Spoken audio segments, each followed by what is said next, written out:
What's good, y'all? Big Rose back with another episode of On the One. Wanted to talk about the Week 1 Commanders Tampa Bay Buccaneers spread, but do want to bring up our newest signing of the offseason. It is Dylan Thompson, the Texans Director of Player Development. We've brought him over into a more expanded role, whatever that means. So I think it'll be a huge signing for us, especially when CJ Stroud said he grew tremendously under Thompson. So we all saw what CJ Stroud did last year. If we can come anywhere close to that, I think it'll be a good season for us and for Jaden Daniels. So welcome Dylan Thompson to the team. Now let's get into this spread. So the spread is Tampa Bay laying the points, 3.5 over Washington, and that's been pretty consistent. I have seen the over-under change from 41.5 to 42.5. Now, when you really look into how comparable these teams are,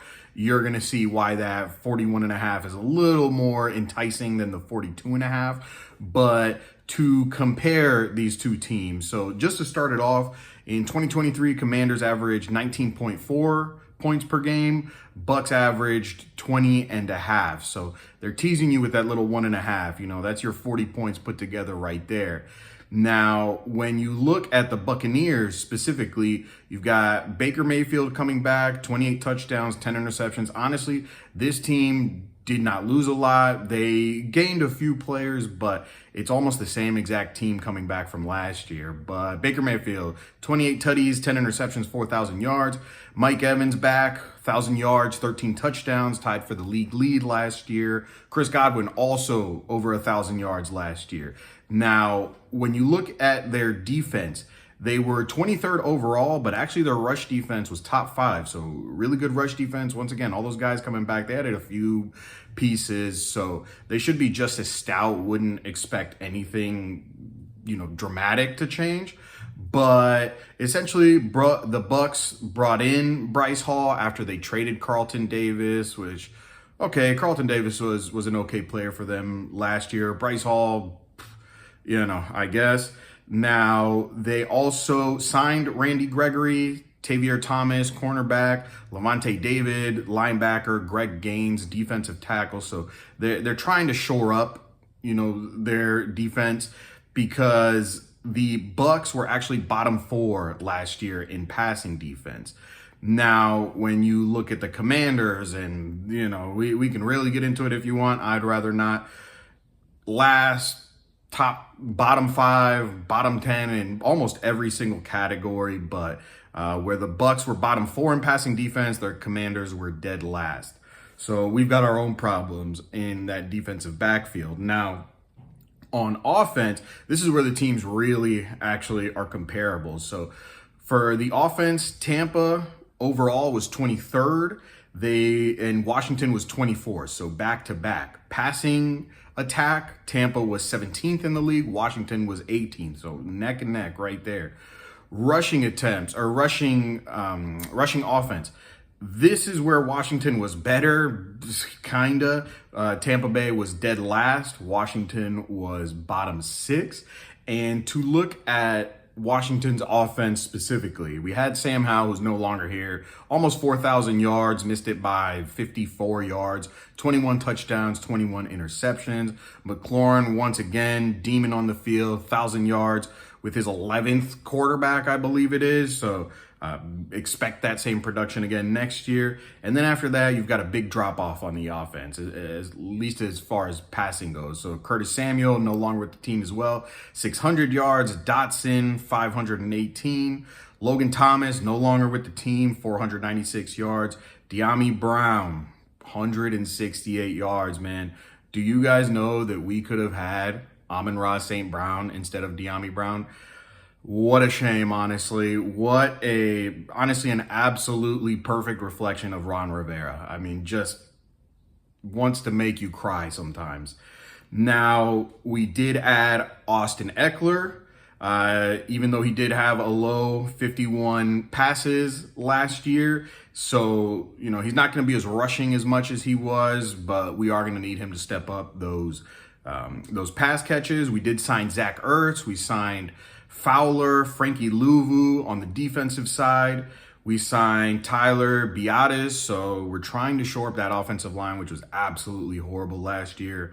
Clenton Farrell, Dorrance Armstrong, when you lose Chase Young, okay, when you lose Sweat, he was actually a really good player. Do these guys make up for it? Who knows? So, our team, it looks very different, but at the same time, it also looks the same because there are a lot of questions. The only place I would say we significantly improved is linebacker. We also signed Michael Davis, Noah Igbengone. So, we're trying to shore up this defensive backfield because our cornerbacks, you guys saw it, getting burnt left and right last year. We also lost Cam Curl and Kendall Fuller, but we also signed Jeremy Chin. So these are moves that I feel are kind of like even swaps, we're going to see. Now, I think that's the reason that this spread is 3.5, because these teams, first of all, Tampa Bay, almost the same exact team. They've added a few pieces, but you can expect what you can expect from them, right?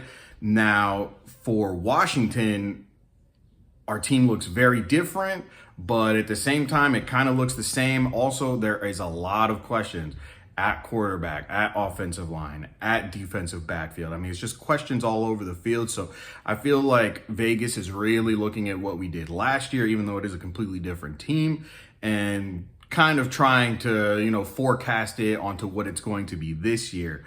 Now, what I will say as well is Washington, it's been noted that they've struggled in the red zone during OTAs. So it's really not a surprise that Tampa Bay is a 3.5 point favorite. Now, what is a surprise is that over under. That's where it's a little enticing because, you wouldn't expect Washington to be as bad as they were on both sides of the ball, but you also never know. So you want to say take the over because they're going to be a little better. There's no way they're only going to put up 19.4 points with Jaden Daniels and all these weapons. But once again, you never know. And then Bucs 20.5, they've got pretty much the same offense. So I would assume that they're probably going to be right there. I don't see anything that would really make a difference in that offense.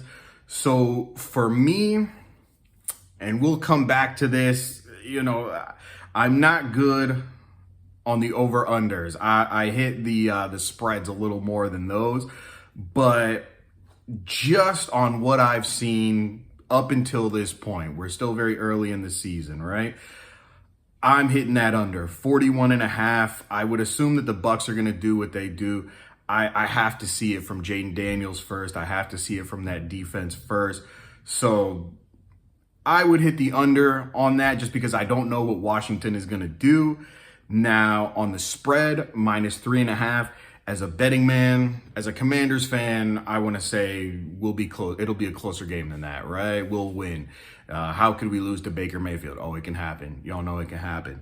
So as a betting man, I'm taking Tampa Bay -3.5, and we're going under on the 41.5. Now, if you guys see anything wrong with my logic, if you guys are thinking anywhere else, if you found different spreads or different over-unders that you're going to take, let me know. But I'll be coming back to these videos during the season, immediately after the games, and seeing how I did. I'll place these bets. They're not going to be high wager bets. Probably put $5-10 on them. But anything that you guys feel would change, obviously, once again, still very early in the season, but anything that you guys feel would change how this spread is looked at, would change how the over-under is looked at, let me know.